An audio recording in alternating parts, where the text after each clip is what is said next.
Niregaluhan mo ng Trojan horse yung firewall. Ano yung surveillance na nilagay mo sa van? GPS? Audiobugs? Remote access? Nothing. What? After what happened to Tito, I'm sure kakalkalin nila yung van na yun inside and out. At pag may nahanap sila na bot, ako unang pagdududahan. Mom, then bakit mo ginawa yun? Investment. Para kay Isa.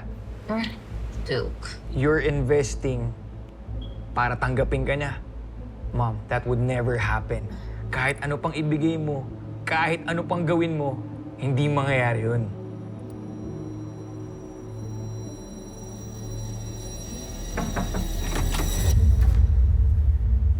Prof, Hi! nakakastorbo ba ako? Never.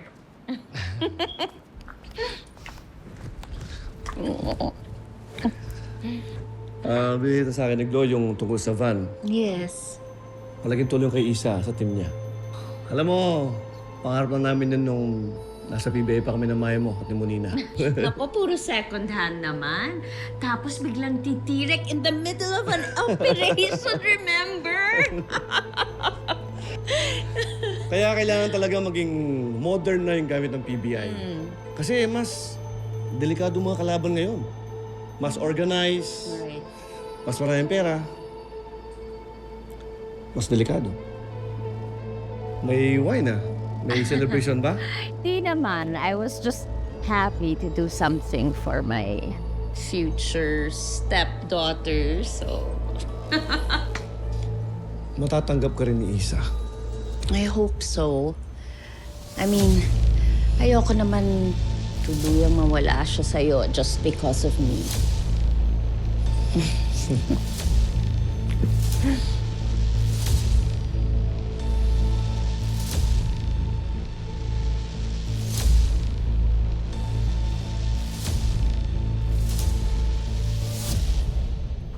Alam mo, medyo kawig kayo. Yan sa litrato, yung hugis.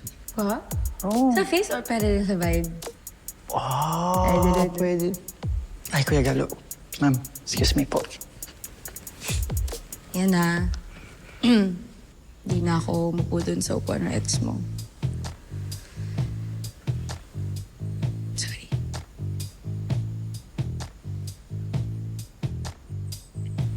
Alam mo, Galo, buti pa si Emma na di niya naranasan yung pagiging babaero mo. Ako? Babaero? Loyal ako. Ikaw, loyal ka? Pero naging tayo, hindi ka loyal eh. Baka sa kanya, di ba? Teka, akali ko lang. Hindi ako komportable pinag-uusapan si Emma. Makalawa, naging tayo ba?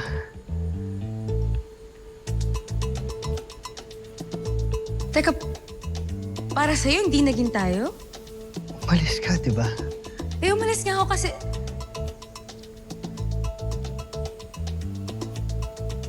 Alam mo, ito lang naman ako para mag-consult para sa isabong case nun. So, nasa IC si tatay. May research ako. Makibigay na lang kay Chief na. Baka makatulog.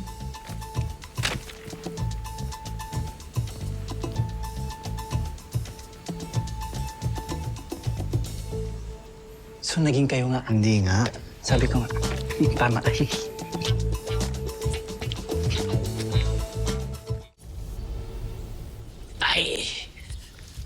Pre!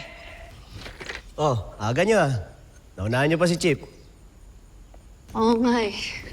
Sobrang aga. Ewan ko na lang, hold up. Alright. I don't even know if my outfits match.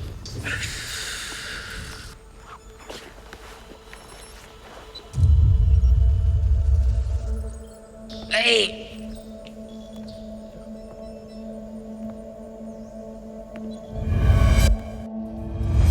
Sino tong babae mo, ha? May pahalik-halik ka pang hayop ka. Sino yan?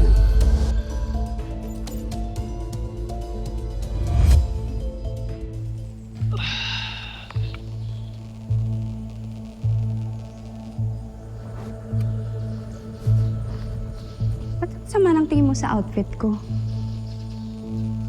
Wala naman. Para kasing nakita ko na sa palengke yan eh.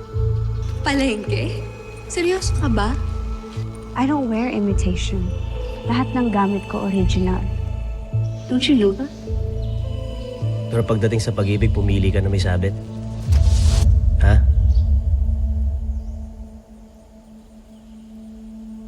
What do you mean? Ikaw ang kabit ni Martin.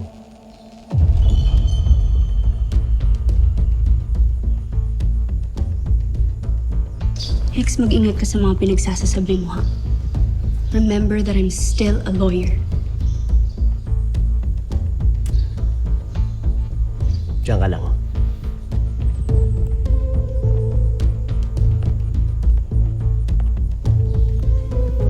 Oh.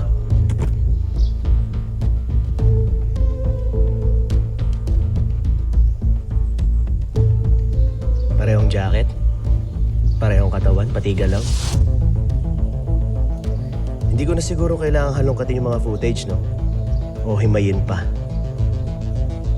Okay na yan?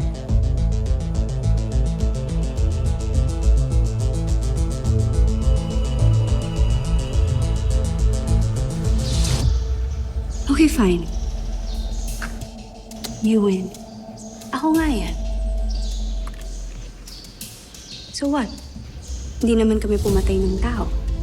But you, Hex Silverio, you're committing something illegal. Illegal access to CCTV? Baka pwedeng madagdagan yung kaso mo. Pero hindi loloko niyo pa rin si Isa. You don't know the full story. Sapat na siguro yung nalalaman ko para magsumbong, no? Kanino? Kay Chief? Kay Isa? Kay Director Franco. You can't do that. Hindi mo pwede dalhin kay Director Franco to. Kapag umabot to sa kanya, pwede ako mawalan ng career at pwede ako ma-disbar. Sana naman, noon mo pa naisip yan. Playtime lang lahat ng yun. Hindi kami seryoso ni Martin. Don't you know that? Okay, fine. Aamin ako kay Isa. Ang tanong kailan? Kapag nahuli ka na. May operation na kami. Pagkatapos ng operation, aamin ako kay Isa. Just don't tell it to Director Franco. I promise, aamin ako. Sorry ah. Hindi ako naniniwala sa promise ng kabit eh. Ano ang gusto mong gawin ko, ha? Luluhod ba ako sa harap mo? Bibigyan pa kita ng security deposit? Ang gusto ko umamin kayo. Aamin nga kami. Siguraduhin mo lang. Dahil kung hindi, ako mismo magsusumbong kay Director Franco. You have my word for it.